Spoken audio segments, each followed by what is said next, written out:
mensagem de hoje tem por tema a dor da remoção. Remover algo ou tirar algo de nossa vida que nos oferece algum benefício é muito desafiador. E todas as vezes que a vida, que Deus se predispõe a agir na nossa vida, para que algo ou alguém seja removido dela, essa remoção, ela vai causar dor, por medo, por sentimento de posse, ou simplesmente por conforto. Normalmente as pessoas não têm dificuldade, principalmente na igreja. Você quer colocar alguém num cargo, ninguém normalmente não te pergunta por que você está colocando essa pessoa no cargo. Aliás, ela é até perfeitamente capaz de entender que ela só está sendo colocada nesse cargo porque Deus a colocou naquele local. Mas se você precisar remover essa pessoa do cargo, normalmente ela quer uma série de informações, de justificativas para cujas quais ela está sendo removida, retirada de uma função, porque na maioria das vezes, quando algo precisa ser retirado da nossa vida, essa remoção, ela vai nos trazer algum desconforto, alguma dor. Porém, nós precisamos entender que depois que sai da nossa vida aquilo que tem que sair, só então estaremos prontos para avançar para a próxima fase. Quando nós somos capazes de entender isso, fica mais suave, menos doloroso ver pessoas partirem, ver empregos ficarem para trás, ver situações cujas quais achávamos vantajosas, expressivas e significativas partirem. Às vezes sequer elas ficam por muito tempo, porque não é o nosso destino, é apenas uma fase da nossa vida. A Bíblia inúmeras vezes nos dá exemplos sobre isso. Quando nós vemos a história da mulher de Ló, o que ela tem? Ela tem um apego àquilo que está ficando para trás. Ela está sendo arrancada, removida de sua casa, de seus pertences. Ela só está saindo basicamente com a roupa do corpo.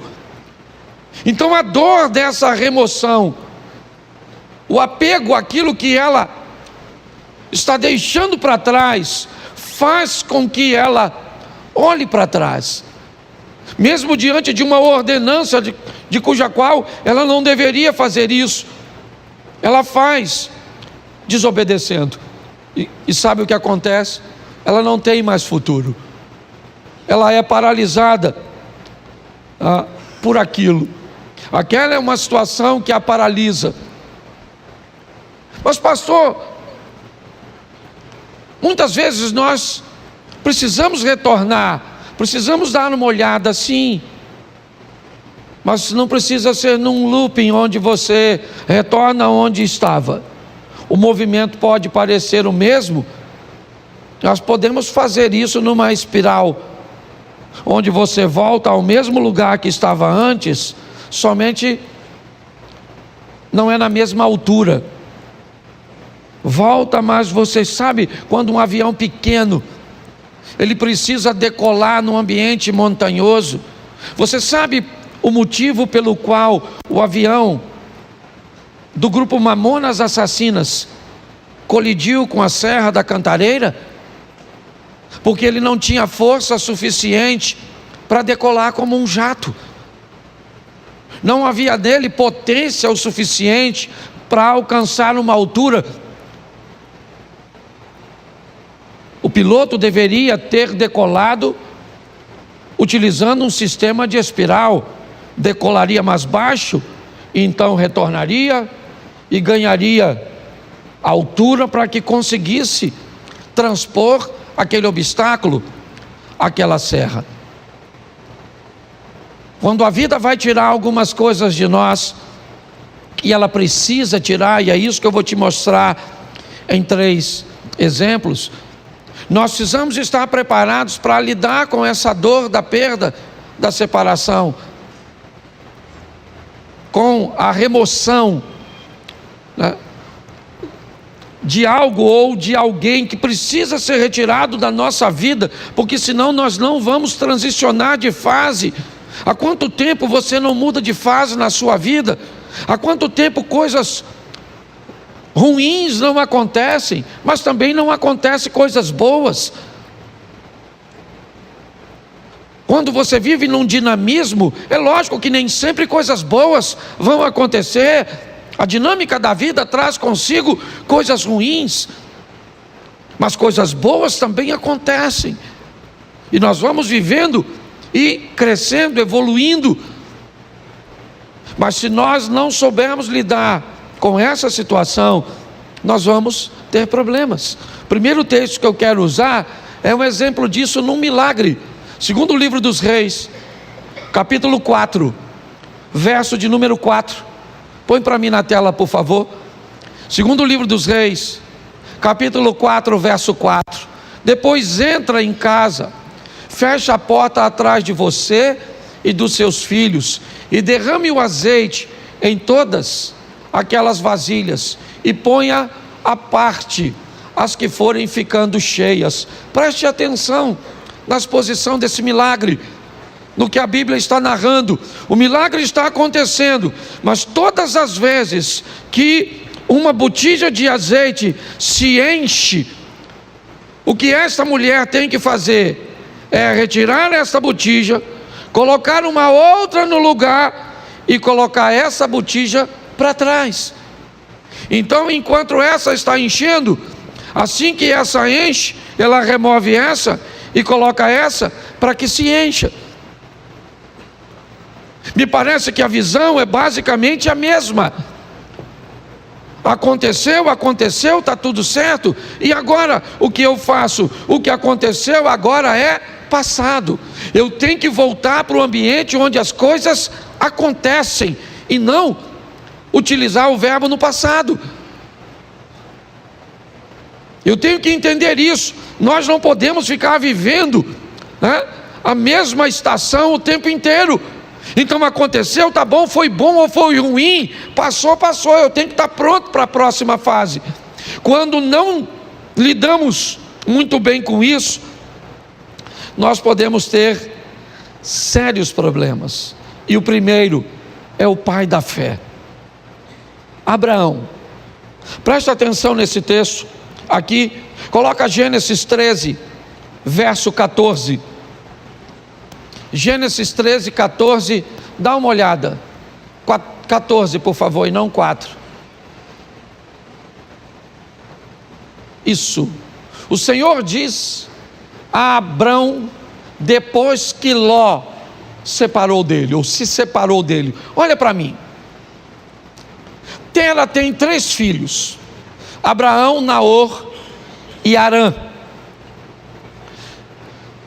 Harã se casou e teve um filho chamado Ló. E logo em seguida Harã acabou morrendo. Tera deixa Naor em Ur e sai com Abrão, com Ló, com Sarai, a esposa de Abrão, em direção a Canaã. Mas eles fazem uma parada em Harã e permanecem ali um tempo. Ali, o pai de Abraão, Tera, acaba morrendo. O que Abraão tem agora é apenas seu sobrinho Ló. É apenas o sobrinho. Ele não está mais em Ur, não. O texto é claro. Todos os restantes, né, as pessoas restantes, acabam ficando em Ur. O único que está caminhando com Abraão é Ló. Quando Deus aparece a Abraão e diz: Abraão, sai da sua terra e da sua parentela, ele não está em Ur, ele está em Harã. Note bem, a terra dele não era Harã, a terra era Ur, mas Deus está dizendo para ele, se ele está ali naquele momento, aquela terra é a terra dele. Deus está dizendo para ele, essa terra onde você está vivendo, ela é sua no momento, ela é o lugar que você está. Ele já saiu, é verdade, de Ur, seu destino era Canaã, mas seu pai parou em Harã, por motivo cujos quais eu desconheço, e acabou morrendo ali. E o que sobra para Abrão? Sobra Ló. Quando Deus diz, sai da sua terra e da tua parentela, a terra é Harã, e a parentela é Ló. Apenas um parente. E apenas uma solicitação de remoção que Abraão me parece que tem dificuldade de fazer. Por quê? Porque Ló era órfão, provavelmente. Porque a terra cuja qual ele está agora não é Ur, não é um ambiente de Ló, talvez. Mas o grande problema é a orientação e a ordem que Deus está dando a Abraão. Deixa, está na hora de Ló sair de sua vida, porque só tinha ele, então não tinha outro. Note que é apenas uma coisa, e apenas uma pessoa, mas olha o estrago, o atraso, o prejuízo que desobedecer uma orientação do Altíssimo pode trazer para a trajetória de uma vida. Por que Abraão provavelmente tem medo, insegurança de deixar Ló para trás? Porque se ele deixa Ló, o argumento dele vai se solidificar em Eliezer, o Damasceno. Já que ele não pode ter filho, pelo menos que ele deixe sua herança para um sobrinho que ele o adotou. Pelo menos é alguém de seu sangue. Me parece que Abraão está preso nisso. Na hora de remover Ló é muito doloroso. Por quê? Porque ele é a minha segurança no que diz respeito ao futuro. Se não for ele, como é que vai ser? Pois é. Às vezes quando Deus quer remover algumas coisas cujas quais somos apegados demais, sem ela não veríamos uma saída. O que eu vou fazer? Como é que vai ser? É a única coisa que eu tenho, é a única corda que eu tenho para me segurar. E Abraão leva Ló com ele. Ele não consegue se apartar de Ló. E eu confesso a vocês que fora a sensação de ver seu sobrinho enriquecer, Ló não traz mais nenhuma alegria para a vida e ministério de Abraão. Nenhuma. Se você for olhar a história, é só problema, é só dificuldade, é só adversidade. Até que chega um momento que Deus diz: Abraão, não tem mais como.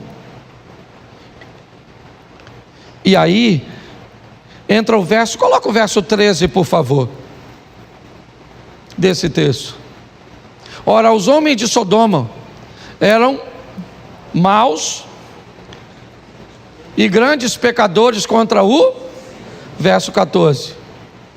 Disse o Senhor a Abraão, depois que Ló se separou: ergue os olhos e olha desde onde estás para o norte e para o sul, para o oriente e para o...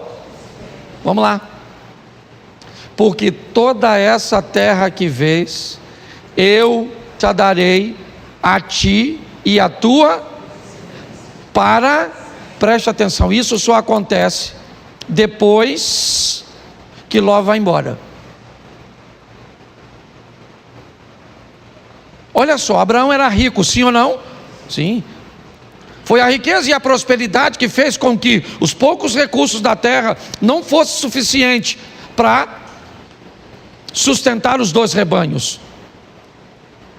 Há uma briga, um litígio entre os pastores de Ló. Então Abraão diz a Ló: escolhe para onde você vai, escolhe.